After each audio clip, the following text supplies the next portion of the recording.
saw the way the American president travels. I shook my head. When he leaves the White House, the Marine One carries him to the airport. That's a military helicopter. And when the Marine One is flying, there are more than 6 F-35 aircrafts that escort it. What they call F-35, one is worth over $40 million. One F-35, 6 escorts the Marine One in case anybody wants to mess up. And when he's flying, there's perimeter coverage. No aircraft moves. Everywhere is frozen before he takes off and until he lands. Go study about F-35. These are 5th generation aircrafts. They have what they call avionics. Stealth avionics. You know what it means? Radar don't dictate them. When they pass, you won't know until they destroy you. When they return to base, you will hear that they destroyed you. Radar can't dictate. They just pass, cause havoc and go.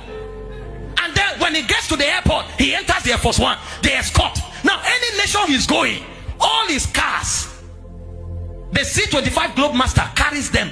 So if he's coming to your country, there's no car in your country that can drive him. So they have to bring the Cadillac One or the Beast, 2 of them with 6 other vehicles into your country. The cars will land, wait, then he lands. And then when he's landing, your airport is frozen. He lands, any street is passing 15 minutes to 30 minutes, nobody passes. So if the road passes in front of your house, either you go early or you are locked away in your country. Because the president of another country is passing. Is that the person that will say, I love you and leave the throne for you? No. Now, the one we are talking about is greater than all the presidents in the world combined. All of them, all the monarchs, all the presidents combined, he is greater than them. Then because of you, see what the Bible said. Go to verse 5, Philippians 2.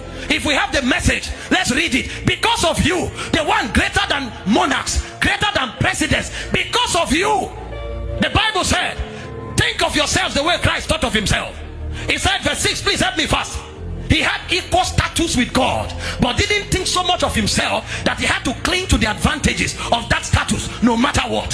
Verse 7, he said, not at all. When the time came, he set aside the privileges, oh my God, the privileges of deity. You know what those privileges are? He sits on the throne. Anything he says become. All the angels worship him. All creation worship him. Dogs, birds, cattle, fowls, mosquitoes, everyone bows. The Bible said, forever and ever, the 4 beasts, they cry, holy, holy, holy. It said the 24 elders, they fall on their faces, they cast their crown day and night, forever and ever, they cry, holy, holy, holy is the Lord. The Bible said he set aside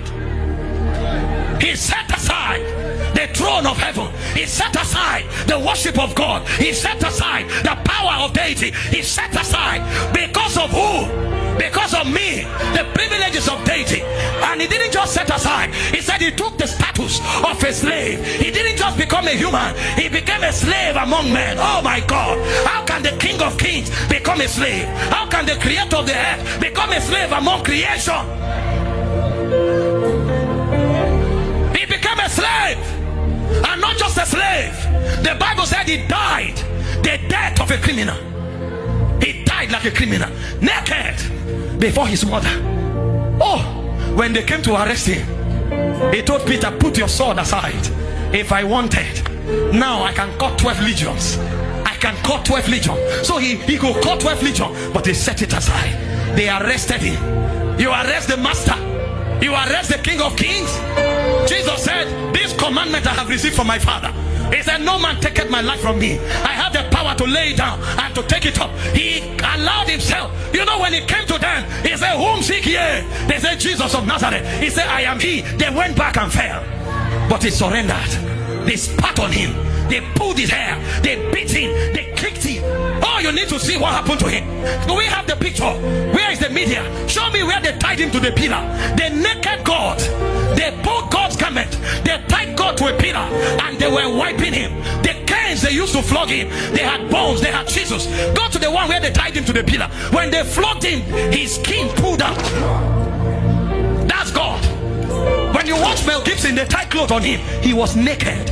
Everywhere they flog God, the skin peeled. How can creator be molested by creation? They spat on him. The scripture that described this act was Isaiah 12. If you read Isaiah 52 verse 14, they pulled pulled his beard. They spat at him. Can we have that scripture? Well, we are coming back to this. Can we have Isaiah 52 verse 14? If you have the message, help me. Oh my God. The master. He said, but he didn't begin that way. At first, everyone abhorred him. You know what abhorring means? Disdain. He said they abhorred him. They say he didn't even look like a human.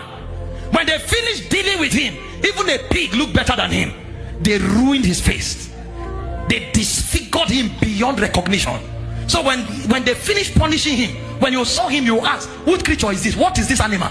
He didn't look like a human being. He was disfigured. And in that state of disfigured their countenance, they gave him a cross. And he trekked for almost 1 kilometer. God was helpless. God fell 3 times. God. People were looking and mocking. People wanted to help God. Some were cleaning his face. God. And the Bible called it love. That's why Jesus said, no love is greater than this, that a man lays down his life for you. He didn't just lay his life. He laid it down in shame like a criminal. And then they hung God on the cross. 6 hours. Look at the picture of the cross. The one you saw in a movie, he was hanging straight. They don't hang people straight. When people hang on the cross, they are bent over. Because you can't even be straight. You are hanging. So what it meant was that he was depressing his diaphragm. He couldn't breathe. Every time he breathed, he had to pull the nail on his wrist up to breathe for 6 hours. That's love. That's love for you and I. When they put a crown on him, it was thorns. And the point came. The biggest of all persecution was when the father turned his back and he cried, Eloi, Eloi. In the history of divinity, they had never separated. Eloi, Eloi. That's spiritual death. Why hast thou forsaken me? It's called the love of God. Do you know why we are audacious when we go out? The Bible said in Romans 8:32, if he did not withhold his only begotten son, but gave him freely for us, he said, how shall he not with him? This is why when I make demand, I don't fear, because the greatest love has been demonstrated. There's nothing God cannot give me. He gave me Christ, and he gave me Christ with everything. This is why you should ask God for anything, because when he gave Christ, he gave his best for you. Do you see why people like us, you can't look at me and say, hey, get out, I don't like you. Your love means nothing, sir. I have the love of the Father. Somebody he's in a relationship, they say unless you fornicate, he refuses, they end the relationship, he's crying. We can't be heartbroken, sir. We are too loved to be heartbroken.